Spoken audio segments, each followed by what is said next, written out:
So let's get started first with the possibility of a no-deal Brexit, because we just heard from Boris Johnson himself talking to media a few minutes ago, saying that he's urging the EU to show common sense on Brexit and that he's confident that the EU will show flexibility. How serious do you think the new Prime Minister is to push ahead with a no-deal Brexit, and how worried are the businesses that you represent? Well, to start with, none of our members would have voted in favour of the UK leaving the EU.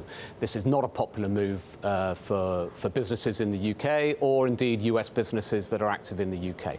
That said, I think the chances of the UK leaving without a deal are clearly much higher than they were. We hope that an agreement can be reached and some version of the withdrawal agreement that was negotiated still gets passed. But honestly, I think it's less and less likely. So what preparations are you businesses taking at the moment? Well, I think most large companies already made their preparations.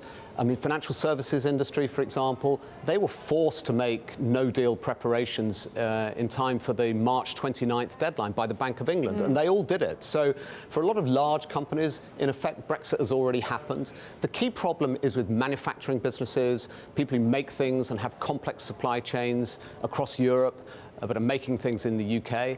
And then SMEs, and SMEs are really struggling. They don't have the resources for planning or for changing their supply chains. But most large companies have all done their preparation and will be ready on October the 31st.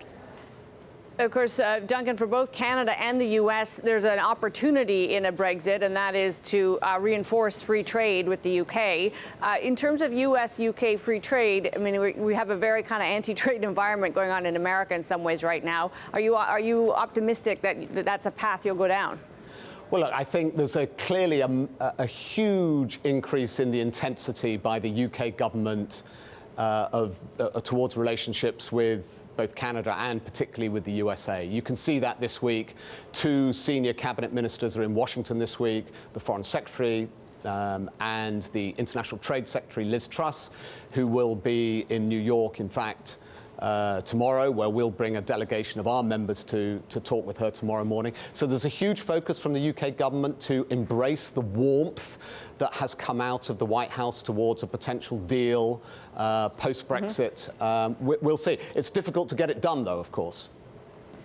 It is, and while they're carrying those messages of kind of warmth and optimism, will they also send a message of tariffs and a trade war with China is not good for anybody? I think they will. I mean, I think there's no question that the Johnson administration comes from a sort of free trade tradition, and there'll be a continuing dialogue with the US government about the desire to remove these tariffs and not to escalate the trade war. It doesn't help anybody.